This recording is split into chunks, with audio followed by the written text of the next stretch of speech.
आप देख रहे हैं जनता मंच। अगर आप भी अक्सर ट्रेन से यात्रा करते हैं तो इस खबर को सुनकर आप खुश हो जाएंगे। जी हां, भारतीय रेलवे ने किराए में 25% तक की कटौती करने का ऐलान किया है। इससे ट्रेन से यात्रा करने वालों को बहुत राहत मिलेगी। यह कटौती सभी ट्रेनों की एसी चेयर कार और एग्जीक्यूटिव क्लास के किराए पर लागू होगी। पीटीआई की तरफ से दी गई जानकारी के अनुसार रेलवे बोर्ड के आदेश में semi high speed train Vande Bharat का किराया भी कम करने की बात कही गई है। रेलवे बोर्ड की तरफ से दिए गए आदेश में रेलवे के उन जोन से ट्रेनों में रियायती किराया योजना शुरू करने के लिए भी कहा गया है जिनमें पिछले 30 दिनों के दौरान 50% से कम सीटें भरी थी। रेलवे की तरफ से छूट बेशी किराए में अधिकतम 25% तक दी जाएगी। अन्य शुल्क पहले की तरह लागू होंगे।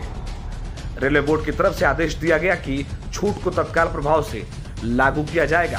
साथ ही पहले से बुक किए गए टिकट के यात्रियों को किसी प्रकार का रिफंड नहीं दिया जाएगा।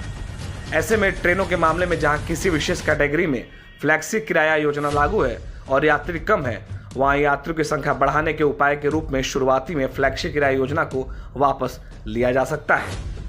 रेलवे की यह योजना अवकाश, त्योहार, विशेष आदि के रूप में शुरू की गई विशेष ट्रेनों पर लागू नहीं होगी।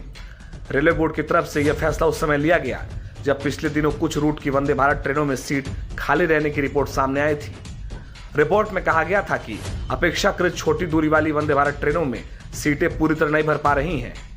पीटीआई की तरफ से दिए गए जून तक के आधिकारिक आंकड़ों के अनुसार भोपाल इंदौर वंदे भारत ट्रेन में केवल 29% सीटें भरी हुई थी, जबकि इंदौर भोपाल ट्रेन में 21% सीट आरक्षित थी।